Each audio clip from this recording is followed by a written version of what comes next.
Next disorder birth एस्फैक्सिया देखते हैं। तो बर्थ एस्फैक्सिया जो होता है ये preterm baby are more affected and normally जो रेस्पिरेशन होती है वो 6 सेकंड में, विद इन 6 सेकंड में क्राई के साथ में पल्मोनरी रेस्पिरेशन वो स्टार्ट हो जाती है 6 सेकंड और 30 सेकंड में। लेकिन अगर अबगार स्कोर में कोई चेंजेस नहीं है तो अप टू 90 सेकंड भी अपन नॉर्मल ले लेते हैं। और फेलियर इसका मेन डेफिनेशन ये है कि बर्थ एस्फैक्सिया का कि विद इन 60 सेकंड में, 60 सेकंड ऑफ बर्थ, या फिर अबगार स्कोर जो है 3 और बिलो 3 आ रहा है, या फिर 60 सेकंड में स्पॉन्टेनियस पल्मोनरी रेस्पिरेशन चालू नहीं हो रही है, तो वो कंडीशन होती है बर्थ एस्फैक्सिया की। तो इस कंडीशन में हमको 4 चीज़ें देखने को मिलती है: हाइपोवेंटिलेशन, हाइपोक्सिया बच्चे में, और हाइपरकैपनिया और रेस्पिरेटरी एसिडोसिस। और मेन कॉज जो है इसका वो 90% जो कॉज है प्लेसेंटल इंसफिशियंसी होती है। और बाकी जो इंट्रापार्टम कॉज एपीएच रहेगा, प्लेसेंटा प्रीविया, पीपीएच। इंट्रापार्टम में prolong labour more than 18 hours, precipitate labour, ये सी चीज़ें होती हैं। पोस्टपार्टम के केस में low birth weight, preterm, RDS, और ड्यूरिंग डिलीवरी इंजरी वगैरह, ये सारी चीज़ें कॉज में आ जाती है। और premature rupture of membrane के केस में अपने को first assessment fetal heart sound ही असेस करना होता है। ये क्वेश्चन आया हुआ है,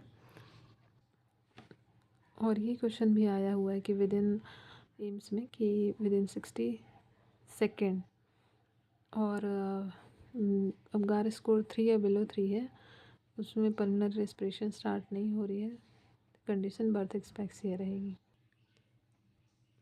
according to level of depression जो है असेसमेंट में 2 स्टेजेस होती है, बर्थ एस्फैक्सिया लेविडा एंड एस्फैक्सिया पैलिडा। तो इसमें लेविडा के केस में स्कोरिंग 4 to 6 होती है अबगार स्कोर की, जिसमें माइनर प्रॉब्लम होते हैं, जिसको अपन जो है थेरेपी या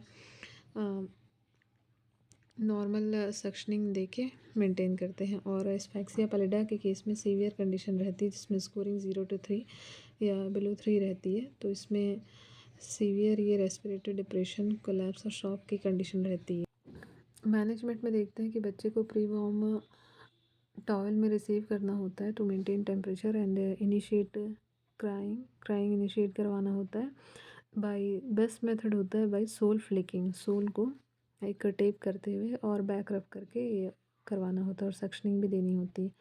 यहाँ पे ये अबगार का जो मैनेजमेंट है, अबगार तो देख लेते हैं कि नॉर्मल और सीवियर कितने में होता है, लेकिन इसका जो असेसमेंट है स्किन कलर, हार्ट रेट और रेस्पिरेटरी पैटर्न के अकॉर्डिंग वो बहुत इंपॉर्टेंट है, और एक क्वेश्चन यहाँ से आया भी हुआ है।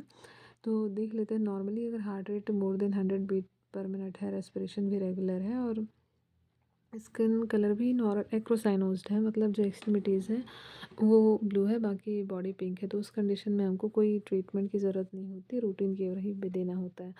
सेकंड में अगर हार्ट रेट जो है more than 100 beats per minute है, रेस्पिरेशन नॉर्मल है, लेकिन स्किन कलर में सेंट्रल साइनोसिस मतलब ब्लूइश डिस्कलरेशन है, lip bluish discoloration body axis level का, जैसे लिप है, एम्बलाइकस है, एब्डोमेन रीजन में अगर ब्लूइश डिस्कलरेशन है, तो अपने को बाय द मास्क और नेजल कैनुला से ऑक्सीजन देना होता है। और अगर थर्ड केस में ये वाला आया हुआ है क्वेश्चन एम्स में, हार्ट रेट अगर more than 100 beats per minute है, रेस्पिरेशन यहाँ पर क्या था, सेकंड वाले में heart rate more than 100 beats था, रेस्पिरेशन नॉर्मल था, लेकिन यहाँ पर जो है थर्ड वाले में हार्ट रेट मोर देन 100 तो है, लेकिन रेस्पिरेशन अब नॉर्मल है, और स्किन कलर भी सेंट्रल साइनोज्ड है। तो इस कंडीशन में अपने को PPV, positive pressure ventilation provide करना है, with the help of bag in mask ventilation देना होता है एम्बू बैग से। और बाकी हार्ट रेट अगर बिलो 100 है बट मोर देन 60 है, तो भी अपने को positive pressure ventilation bag mask ventilation ही प्रोवाइड करानी है एनआईवी के थ्रू। एनआईवी भी दे सकते हैं। और हार्ट रेट एब्सेंट है या फिर मोर देन अगर 60 है बीट्स पर मिनट और एब्सेंट है और रेस्पिरेशन अब नॉर्मल है, तो उस कंडीशन में अबगार मतलब हो चुका है 0 to 3 में आ गया है, बिलो 3, तो इमीडिएट यहाँ पे स्टार्ट कर देना है रिसक्सटेशन।